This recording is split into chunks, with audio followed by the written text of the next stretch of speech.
ఈ మైట్రల్ కవాటం ఎప్పుడైతే లీకింగ్ ఉంటుందో అప్పుడు ఆ లీక్ ఎర్లీ స్టేజెస్లో ఉన్నప్పుడైతే దానికి మైట్రల్ కవాటం రీప్లేస్ చేయక్కర్లా.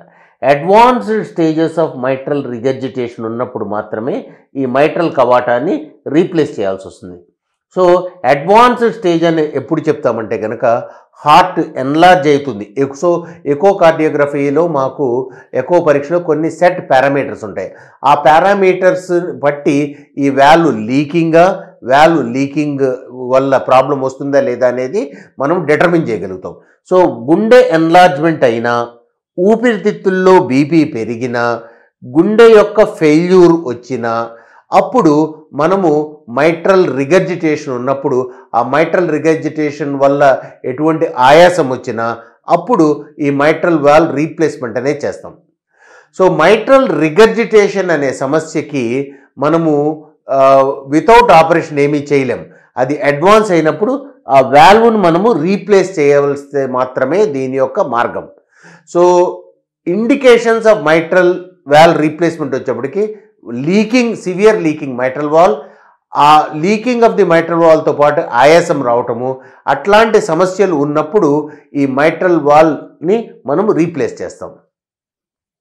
అదే మైట్రల్ వాల్ సన్నబడింది అనుకోండి, మైట్రల్ స్టీనోసిస్, అటువంటి సమయంలో మనము ఈ వాల్వ్ని రీప్లేస్ చేయాల్సిన అవసరం లేదు. కేవలము బెలూన్ ద్వారా గనక మనం వాల్వ్ని పెద్దది చేస్తే కనుక ఆ mitral stenosis or narrowing of the వాల్వ్ని మనము అడ్రస్ చేయగలుగుతాం. సో ఈ నారోడ్ మైట్రల్ వాల్వ్ని మనం అడ్రస్ చేయడానికి బెలూన్ మైట్రల్ వాల్వాటమీ అని చేస్తాం. ఈ బెలూన్ మైట్రల్ వాల్వాటమీ అనేది ఎప్పుడు చేస్తామంటే కనుక వాల్వ్ 1.5 సెంటీమీటర్ స్క్వేర్ కంటే తక్కువ సైజు ఉందనుకోండి, 1.5 స్క్వేర్ సెంటీమీటర్ కంటే తక్కువ ఉంటే కనుక ఆ వాల్వ్ సివియర్గా నేరో అయినప్పుడు అప్పుడు మనం మైట్రల్ వాల్వ్ని బెలూన్ ద్వారా ఓపెన్ చేస్తాం. బెలూన్ మైట్రల్ వాల్వాటమీ అంటాం. అదేవిధంగా ఈ వాల్వ్ సన్నబడతంతో పాటు ఊపిరితిత్తుల్లో బీపీ పెరిగినా ఆర్ హార్ట్ యొక్క పనితీరు అంటే వెంట్రిక్యులర్ డిస్ఫంక్షన్ వచ్చినా, రైట్ హార్ట్ ఫెయిల్యూర్ కానివ్వండి, లెఫ్ట్ హార్ట్ ఫెయిల్యూర్ కానీ ఉంటే కనుక అప్పుడు మనం ఎర్లీగా మైట్రల్ వాల్వ్ స్టీనోసిస్కి బెలూన్ ట్రీట్మెంట్ ద్వారా వాల్వ్ను ఓపెన్ చేయగలుగుతాం. మైట్రల్ రిగర్జిటేషన్కి వాల్వ్ తీసేసి కొత్త వాల్వ్ వేస్తాం. మైట్రల్ స్టీనోసిస్కి ఈ వాల్వ్ని కేవలం బెలూన్ ద్వారా మాత్రమే మనం ఓపెన్ చేసి ఈ మైట్రల్ వాల్వ్ను ఓపెన్ చేయగలుగుతాం అన్నమాట. ఈ మైట్రల్ కవాటాన్ని మనం రీప్లేస్ చేసేటప్పుడు యూజువల్గా 2 టైప్స్ ఆఫ్ వాల్వ్స్ ఉంటాయి. ఒకటి metallic valve or mechanical valve, అంటే మెటల్తో చేసిన వాల్వ్. రెండో రకమైన వాల్వ్ ఏంటంటే కనుక bioprosthetic valve or tissue valve. Mechanical వాల్వ్లో మెటల్తో చేసిన వాల్వ్ ఉంటుంది కాబట్టి అది ఎక్కువ రోజులు మన్నుతుంది. Bioprosthetic valve or tissue valve క్రమేణా ఈ వాల్వ్ నేరో అయ్యి ఆ వాల్వ్ కూడా లీక్ అవ్వచ్చు, సన్నబడచ్చు.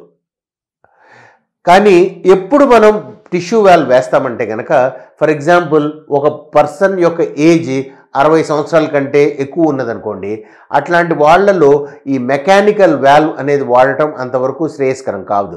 కాబట్టి 60 ఇయర్స్ కంటే ఎక్కువ ఉన్న వాళ్ళల్లో ఈ మైట్రల్ వాల్వ్ మార్చినప్పుడు మనము టిష్యూ వాల్వ్ ఆర్ బయోప్రోస్థెటిక్ వాల్వ్ అనేది ప్రిఫర్ చేస్తాం.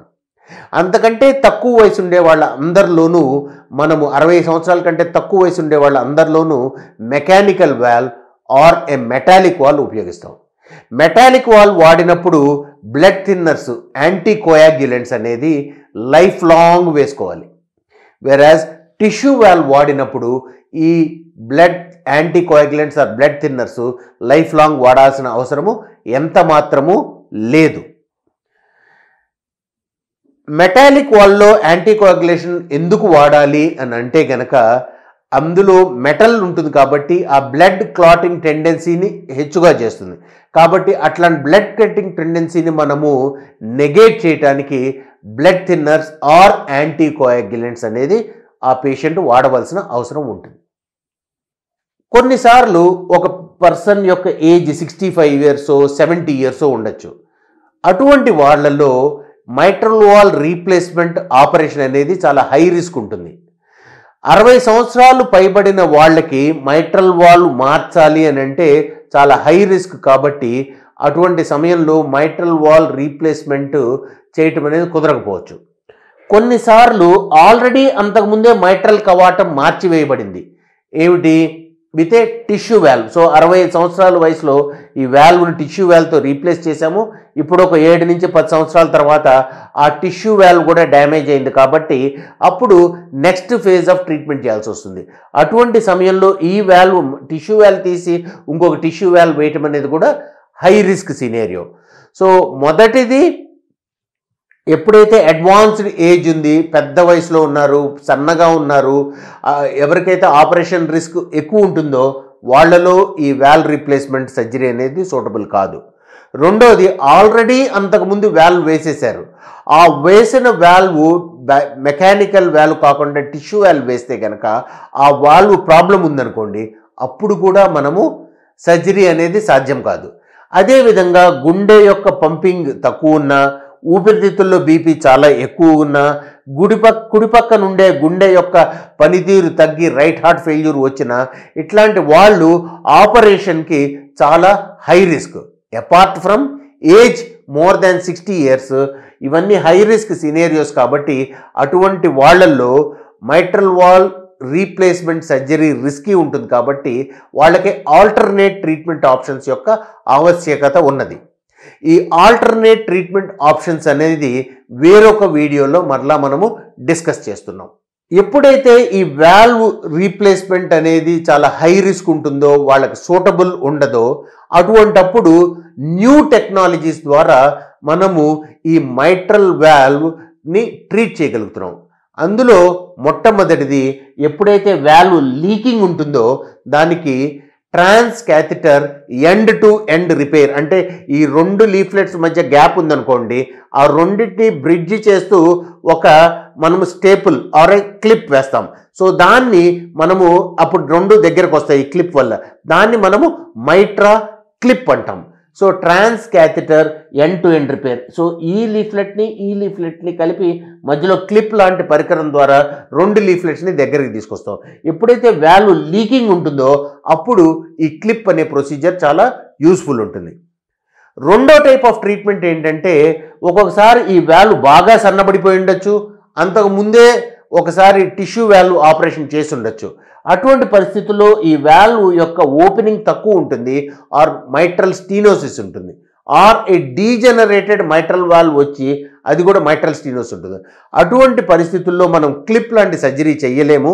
కానీ ఈ వాల్వ్ని మనము త్రూ ద క్యాథెటర్ ద్వారానే, ఇక్కడ ఏదైతే వాల్వ్ ఉందో అట్లాంటి వాల్వ్ని మనం మైట్రల్ వాల్ లొకేషన్లో మనం పెట్టగలుగుతాం. దాన్ని ట్రాన్స్ క్యాథెటర్ మైట్రల్ వాల్వ్ రీప్లేస్మెంట్ అని అంటాం. సో 2 టైప్స్ ఆఫ్ సర్జరీస్ ఉన్నాయి. ఒకటి ఎండ్ టు ఎండ్ రిపేర్, అంటే ఒక క్లిప్ ద్వారా 2 ఎండ్స్ని దగ్గరికి తీసుకురావటం. రెండో టైప్ ఏంటంటే, ఎప్పుడైతే క్లిప్స్గా అనవి కాదో అటువంటప్పుడు మనం మైట్రల్ వాల్వ్ని కూడా వితౌట్ సర్జరీ ట్రాన్స్ క్యాథెటర్ ద్వారా మనం ఈ మైట్రల్ వాల్ రీప్లేస్మెంట్ కూడా చేయగలుగుతాం.